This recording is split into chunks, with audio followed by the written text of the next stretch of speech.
नमस्कार साथियों, मैं जय शर्मा स्वागत करता हूँ आप सभी का। आपकी जो है आज हम इस वीडियो के अंतर्गत आपका जो ब्लूप्रिंट है उसको समझेंगे। और उदाहरण के लिए मैंने आपके 2025 में जो एग्जाम होने वाला है विज्ञान विषय का, उसका मॉडल पेपर लिया है।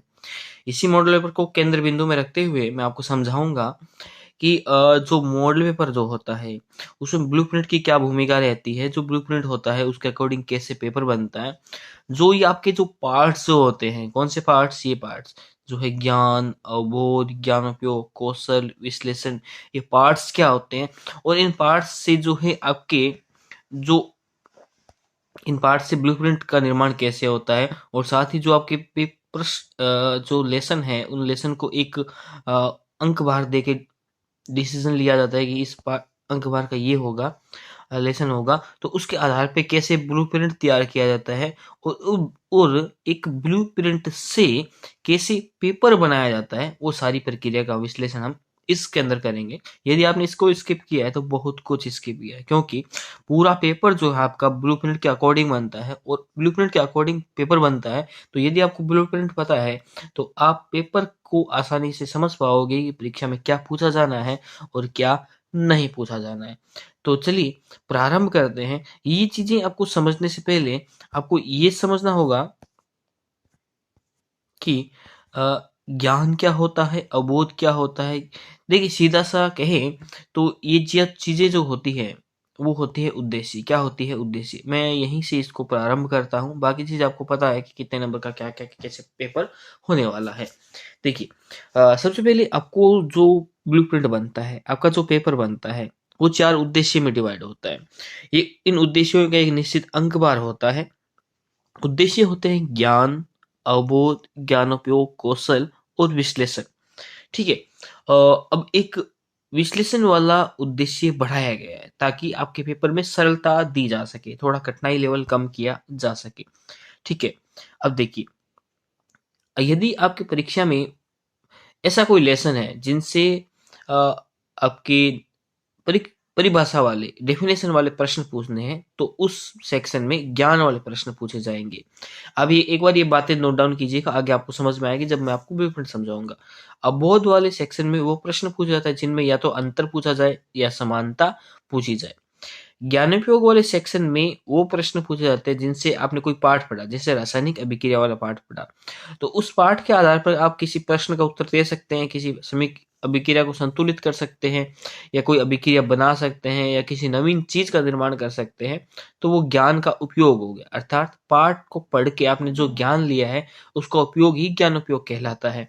और किसी अभिक्रिया के निर्माण के साथ साथ उस अभिक्रिया के चित्र बनाना, डायग्राम बनाना, जैसे आंख का चित्र बना के समझाना, है ना। दूर दृष्टि और निकट दृष्टि क्या है, उचित उदाहरण देकर समझाइए। तो इस प्रकार के प्रश्न जो है कौशल वालों में आते हैं। ठीक है। और कौन से लेंस का प्रयोग होता है, लेंस का निर्माण कीजिए, लेंस चित्र निर्माण कीजिए।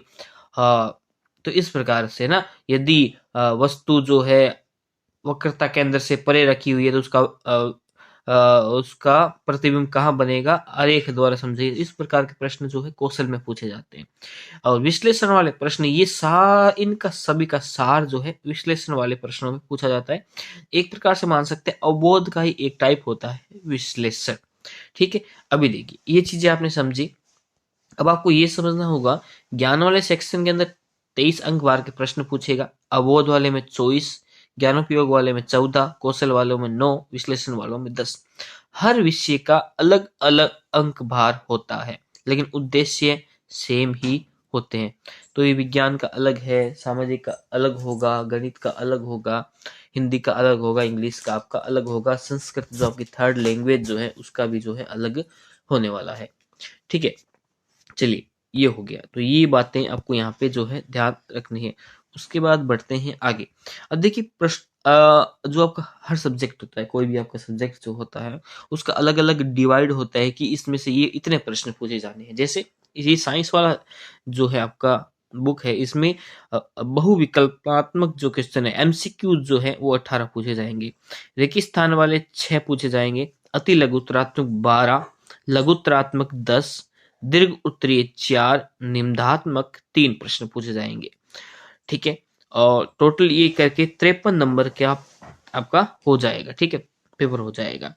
बहुविकल्पात्मक, रेगिस्तात्मक और अति लघुत्तरात्मक 1-1 नंबर के, लघुत्तरात्मक 2 नंबर का, दीर्घ उत्तरीय 3 नंबर और निम्नात्मक जो है आपके 4 नंबर का होगा। ठीक है, तो इस तरीके से टोटल जो है आपके 80 नंबर का पेपर जो है हो जाता है। ठीक है, ओके, क्योंकि 18 प्रश्न, 6 प्रश्न, 12 प्रश्न, 10 प्रश्न, 4 प्रश्न और 3 प्रश्न, तो इस तरीके से टोटल 80 प्रश्न, 80 अंक का जो है आपका पूरा पेपर रह जाता है।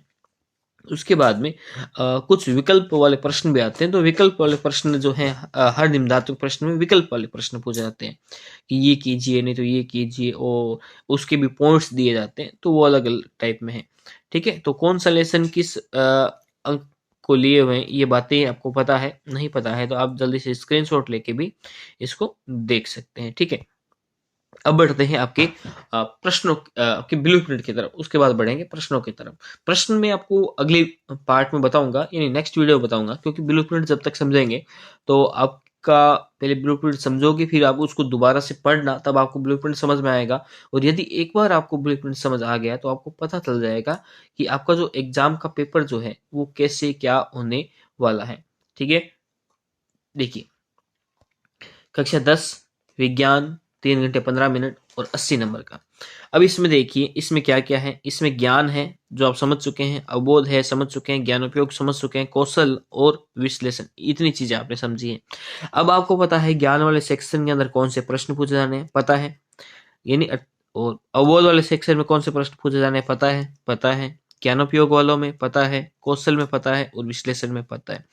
ज्ञान में वह प्रश्न पूछे जाते हैं जो कि आपके परिभाषा से रिलेटेड होते हैं। अबोध में वह प्रश्न पूछे जाते हैं जो कि आपके समानता में, भिन्नता में, ऐसे प्रश्न पूछे जाते हैं, वो होते हैं। जो बीच में लाइन ड्रॉ करके जो प्रश्न पूछे जाते हैं ना, वो होते हैं अबोध वाले प्रश्न। ठीक है, ज्ञानोपयोग में पाठ को पढ़ के आपने जो ज्ञान ग्रहण किया, जैसे रासायनिक अभिक्रिया समीकरण, ये पाठ पढ़ के आपने क्या करना सीखा, और क्या आप किसी प्रश्न का उत्तर दे सकते हैं इस पाठ को पढ़ने के आधार पर, तो ऐसे प्रश्न ज्ञानोपयोग वाले हो गए। कौशल वाले मैंने बताया आपको कि कौशल वाले कौन से, किसी चित्र निर्माण या और वगैरह वगैरह चीजें, रासायनिक अभिक्रिया, कोई समीकरण निर्माण और हो गया, ये वाले जो हाथ से काम करते हो स्वयं के माइंड के आधार पे। और विश्लेषण वालों में जो हो गए वो उस प्रश्न का विश्लेषण तौर पे जो रखा जाता है। देखिए, विश्लेषण वालों में प्रश्न में आपका क्या सेक्शन है, एक तो हमारा पर्यावरण वालों में से आएगा, और एक आपके इसमें अम्ल क्षार एवं लवण वालों में से, और एक इसमें आपके धातु और अधातु वाले सेक्शन में कार्बन और उसके यौगिक इसमें रखा गया है, एक अम्ल क्षार में रखा गया है, और एक हमारा पर्यावरण इसमें रखा गया है। तो ज्यादा विश्लेषण वालों में से प्रश्न नहीं पूछे गए हैं। तो इस प्रकार से ये आपको ब्लूप्रिंट को समझना है। उसके बाद में समझना है कि भाई ये बहुविकल्पनात्मक इसमें प्रश्न आएगा, ज्ञान में कोई समीकरण और होगा, और जो एबीसीडी दिए गए हैं पीछे उनको आप देखोगे तो आपको समझ में आ जाएगा। अब इस ब्लूप्रिंट के आधार पे आपके जो है प्रश्न तैयार होते हैं। जो माध्यमिक शिक्षा बोर्ड ने एक पेपर दिया है, तो ये ब्लूप्रिंट के आधार पे पूरा तैयार करके दिया है।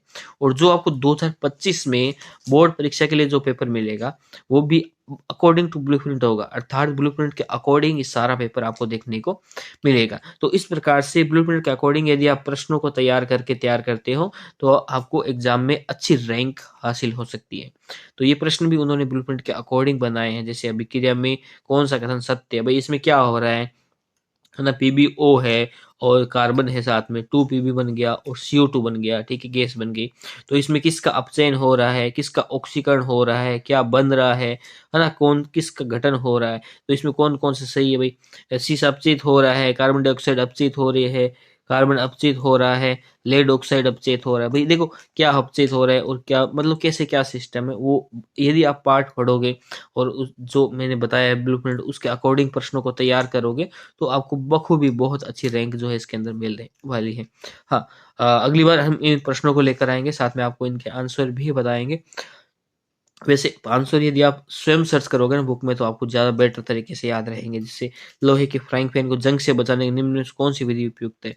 जंग से बचाओगे तो पेंट लगाओगे तो भी जंग से बचेगा, ग्रीस लगाओगे तो भी बचेगा, जिंक की परत चढ़ाओगे तो भी जो है बचेगा। तो इस प्रकार के प्रश्न आप देखोगे तो आपको आसानी से समझ में आ जाएगा। एथेन का आणविक सूत्र C2H6 है, इसमें कितने सहसंयोजक आबंध ऐसे पूछ रहे तो कितने होते हैं, 7 होते हैं। चलिए ये कोई नहीं, ये बातें आपकी नेक्स्ट वीडियो में करेंगे। तो आज तक इतना ही। इससे वीडियो में जो मैंने समझाया है उससे संबंधित कोई डाउट हो तो आप नीचे कमेंट बॉक्स में लिखिएगा। ठीक है, तब तक के लिए जय हिंद, जय भारत, वंदे मातरम।